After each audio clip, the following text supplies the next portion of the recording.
So I've been doing exotic dance for a very long time.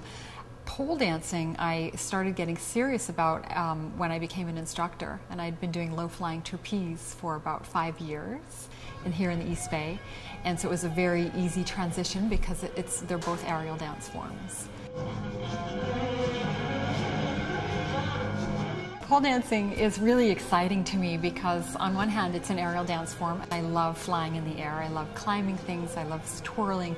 There's just something innately playful about climbing and swinging around a pole. There's also something erotic about it, just because you're climbing on this big sturdy pole. There's this element of mixing both sexy and playful, and there's something almost innocent or playground-like about it. So it's odd because most people associate stripping or pole dancing with the adult industry, but in fact it brings out something very young inside, which I think is what a lot of people are somehow drawn to.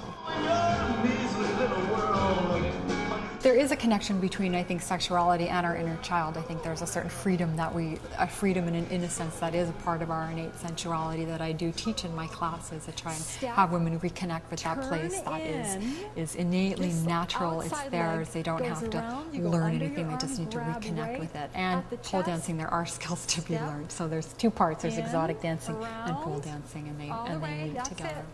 Beautiful. And then all the way back, if your back is okay, lean all the way back.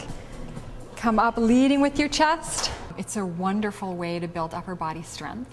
So if you're, tired of just lifting weights at the gym, learning to climb the pole and thinking about some of the fun moves you can do when you're up on the pole is a really exciting way to build that core strength and your upper body, your biceps and your triceps. What you need to do is grip a little bit more. Grip, grip, grip. Pole dancing has really transformed, just culturally speaking. At one point, nobody knew what pole dancing was until like 5 years ago, and it's just very exciting. I signed a petition last week for pole dancing to be in the Olympics. So it's very exciting that pole dancing has really come out of the clubs and is becoming a sort of a mainstream and acceptable way to not only get it in shape, but for a woman to feel sexier, to reconnect with her sensuality, and turn on, if someone's watching her, to have the option to turn somebody on at the same time. So I'm really excited to be here right now in that exotic dancing is not just for men. It's not just a place for men to get turned on.